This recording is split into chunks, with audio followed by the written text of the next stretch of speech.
Assalamualaikum warahmatullahi wabarakatuh. Selamat sore teman-teman semuanya.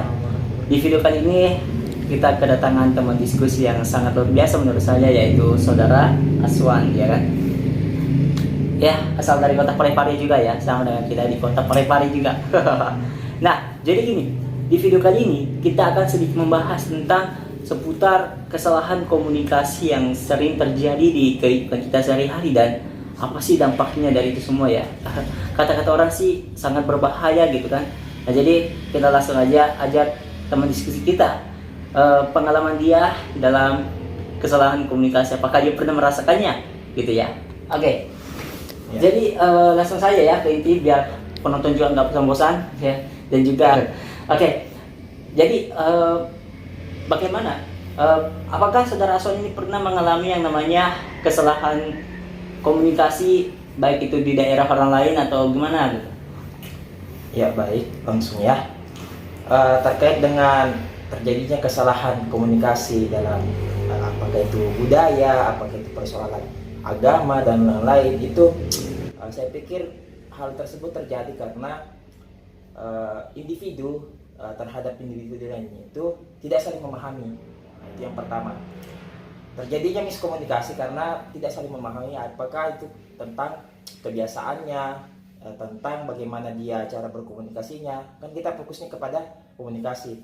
Semisal di suku Jawa dan suku Bugis itu berbeda kan? Karena katanya di Bugis itu orang-orangnya kalau bicara tegas, lantang.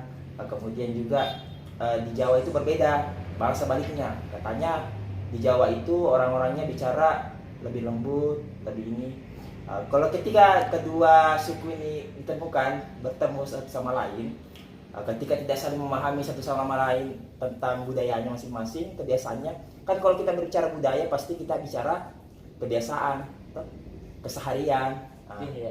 Jadi misalkan suatu ketika, padahal sudah lama ketemu ini orang Jawa dengan orang Bugis, tapi karena tidak saling memahami kebudayaannya, kebiasaannya, ketika orang Bugis ceritanya dia berbicara, namun sebenarnya dia berbicara tidak marah, tapi karena anggapannya orang Jawa itu suaranya terlalu tinggi, tidak seperti pada kebiasaannya dulu di Jawa, dan akhirnya dia menganggap bahwa orang Bugis ini marah.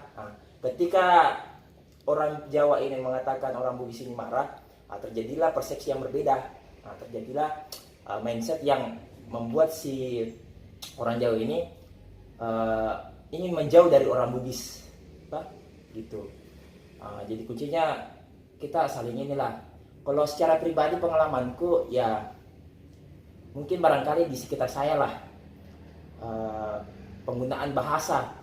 Katanya kalau misalkan di Parepare itu kental dengan logatnya yang agak muda semisal kita antar mau pergi mana, ayo pergi sini, dia lebih ini. Begitupun juga di daerah luar Sulawesi itu juga berbeda logatnya. Contoh kasusnya di Parepare, di sekitar saya, katanya kalau kita pakai logat Jakarta itu lebay. Oh iya. Ya kan, begitu. Walaupun kita di Parepare katanya pernah yang saya tangkap itu ada orang Parepare ngomongnya kayak so orang Jakarta. Namun ada temannya bilang, jangan terlalu lebay je, Parepare gini. Oh begitu. iya. Begitu anunya. Ya pengalaman saya secara pribadi belum terlalu ini sih, karena ya paling mainku sampai di paling jauh apa ya kemarin Masamba. Masamba yang terkena korban bencana itu ya? Iya, kemarin sempat ke sana sama teman-teman komunitas, kita berikan bantuan donasi. Iya, wah luar biasa. Jadi selain saudara Aswan ini punya pengalaman miskomunikasi, dia juga punya jiwa-jiwa sosial yang sangat luar biasa yang patut dicontoh. Salah satu panutanku juga ini Aswan, keren luar biasa. Oke, jadi itulah teman-teman tadi ya. Jadi miskomunikasi yang sering terjadi itu dampaknya sangat luar biasa gitu. Terkadang juga kita seperti tadi itu, terkadang kita membuat kita itu bisa apa ya istilahnya lagi,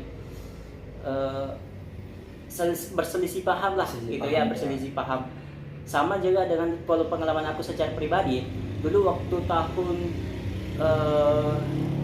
SMP kalau nggak salah ya, atau masuk SMA itu aku berkunjung ke kampung halaman ayah aku gitu kan, di Bandung gitu. Dia mengatakan gini, kalau nggak salah ingat, kalau menggunakan kata bahasa sih di sana itu katanya itu sangat kasar gitu. Sedangkan berbeda dengan kalau kita di sini, khususnya di Parepare gitu. Iya, kurang lebih sedikit seperti itu. Dan juga Lebih biasa sih. budaya di sana itu, budaya komunikasi orang di sana itu juga sangat lembut itu di Sunda. Aku merasakan banget gitu. Entahlah karena apa orang-orang yang mengatakan demikian ya kan. Jadi aku juga coba di sana memahami budaya di sana, dan benar-benar sangat luar biasa budaya orang di sana, komunikasinya. Tapi bukan berarti budaya orang Bugis itu kurang ajar istilahnya, enggak. Semua bagus gitu. Iya. Tergantung bagaimana cara kita menyikapi hal tersebut menyikapi, gitu. penerimaan juga utamanya. I think Saling memahami. ya, I think solusi untuk mengatasi miskomunikasi juga itu kita harus memahami budaya orang yang ada, yang kita tempati di daerah tersebut gitu, supaya tidak terjadinya sebuah miskomunikasi gitu. Bagaimana saudara Sal? Ya betul, sangat bagus kita terapkan seperti itu supaya kita istilahnya menghargai lah, apalagi kita ada di sana sebagai tamu. Oke, I think Assalamualaikum warahmatullahi wabarakatuh. Waalaikumsalam.